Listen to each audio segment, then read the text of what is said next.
ഇനി നമുക്ക് കാണാനുള്ളത് ഒരു ചാക്യാർ കൂത്താണ്. മലപ്പുറം താഴേക്കാട് PTM HSS സ്കൂളിലെ പാർത്ഥിവ് അമ്പാടിയാണ് നമ്മളോടൊപ്പം ചേരുന്നത്. സ്വാഗതം പാർത്ഥിവ്. 24ന്റെ കാക്കനാട് സ്റ്റുഡിയോയിലാണ് പാർത്ഥിവ് ഇപ്പോൾ നിൽക്കുന്നത്. സ്വാഗതം. പാർത്ഥിവിന്റെ മത്സരം പൂർത്തിയായോ? മത്സരം പൂർത്തിയായി. ശരി, അപ്പോ എത്ര നാളായി ഈ മത്സരത്തിന് തയ്യാറെടുത്തിട്ടുണ്ട് പാർത്ഥിവ്? 2 കൊല്ലമായിട്ട് ഇതിനു വേണ്ടി പ്രയത്നിക്കാണ്. കഴിഞ്ഞ കൊല്ലവും സ്റ്റേറ്റ് വരെ പോയി A ഗ്രേഡ് വന്നു. ഇപ്രാവശ്യവും നല്ല രീതിയിൽ അവതരിപ്പിക്കാൻ പറ്റി. ഇന്നിപ്പോ മത്സരം കാഴ്ചവെച്ചതിന് ശേഷമുള്ള ഒരു പ്രതീക്ഷ എത്രത്തോളം ഉണ്ട്?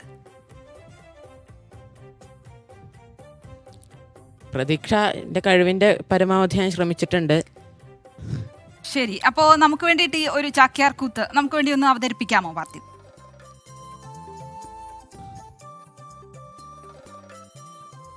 പ്രദക്ഷിണീകൃത്യ തദപ്രണമ്യ കോദണ്ഡമാദായ ച സവ്യസാജി ഉദഞ്ജയൻ പഞ്ചശവാരമേനം ആരോപയാമാസ ബലിസലീലം. സവ്യസാജി പ്രദക്ഷിണീകൃത്യ സവ്യസാജി പ്രദക്ഷിണത്തെ ചെയ്തു. സവ്യസാജി അർജുനൻ ആദ്യമായിട്ട് ആ വില്ലിനൊന്ന് പ്രദക്ഷിണം വെക്കാണ്ടായത്. അനവധി രാജാക്കന്മാർ പരാജയപ്പെട്ട സ്ഥലത്താ താൻ ഇപ്പോൾ എത്തിയിട്ടുള്ളത്. എന്നാൽ അവരൊക്കെ മോശക്കാരായിട്ടാണോ പരാജയപ്പെട്ടത്? അതല്ല, മഹാരഥന്മാർ തന്നെയാ, അതിശക്തന്മാരായിട്ടുള്ളവരാ. എന്നാൽ ആരൊക്കെ അതൊന്ന് നോക്കാം. മഗധ രാജാവ് ജരാസന്ധൻ പാഞ്ചാലി എന്ന് മോഹിച്ച് ചാടി പുറപ്പെട്ടതാലേ ഈ വയസ്സുകാലത്ത്. വിവാഹപ്രായമൊക്കെ കഴിഞ്ഞിരിക്കണു, എന്നാലും കന്യകയുള്ള മോഹം കൊണ്ട് ചാടി പുറപ്പെട്ടതാ. എന്നിട്ടോ വില്ലെടുക്കാൻ പറ്റിയില്ല എന്ന് മാത്രമല്ല, വായിലെ പല്ലൊക്കെ പോവുകയും ചെയ്തു. അബദ്ധമായിട്ടിരിക്കണത് കണ്ടില്ലേ?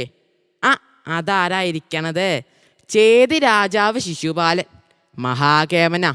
തനിക്കെന്നെ പാഞ്ചാലി എന്നുള്ള ഗർവോടുകൂടി പുറപ്പെട്ടതാ. എന്നിട്ടിപ്പോൾ എന്തായി? വില്ലെടുക്കാൻ പറ്റാതെ അബദ്ധമായിട്ടിരിക്കുക. ഇതാരാത്? ശല്യര്.